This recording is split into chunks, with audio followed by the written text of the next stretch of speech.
A lot of Georgists seem to think that their economic arguments are, but I don't. One of the big selling points of Georgism is that there is no tax incidence.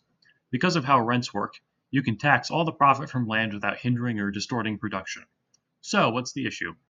Let's imagine a scenario where you can either consume your income now or invest it into a factory. And let's imagine that you can double your money in 10 years by doing this. So you might invest some money in that, but you also might not. But if I told you that half of that return was just going to be taxed away because it was profits from land, you'd probably be much less willing to invest in that and probably spend a lot more money on just pure consumption.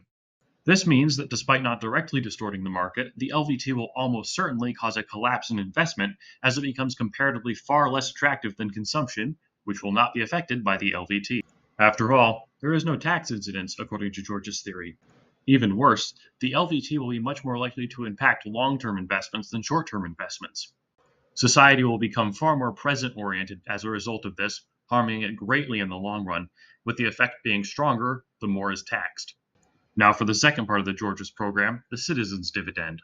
Essentially, all the taxes from land which are not used on the essential functions of government will be given back to the people on an equal basis, eliminating large parts of the wasteful government bureaucracy and streamlining the welfare system. Great, right?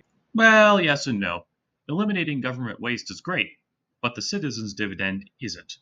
Who generally owns land? People who are good at making investments or people who are bad at making investments? So when you tax land, who loses the most purchasing power? People who make good investments and save for the future. So when you redistribute that money, who's going to get the most benefit from it? Yeah, the people who are going to use it the least wisely. So again, we will see society be pushed towards consumption instead of saving. The more is taxed, the larger this effect will be. This, again, will harm society a lot in the long run. Now, as Georgism has never been implemented and no LVT has even come close to what Georgists advocate for, I can't make a numerical claim on how big this effect would be. But it seems like a serious enough threat that it should make anyone who considers themselves to be socially conservative, or even just interested in a sustainable, forward-thinking society, extremely wary of Georgism.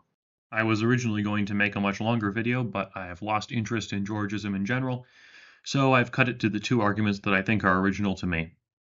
Well, with respect to Georgism at least, I would be unsurprised to find that similar arguments have been made for other things. In fact, I know similar arguments have been made for other things. Anyway, if you found this video useful, please leave a like, and have a nice day.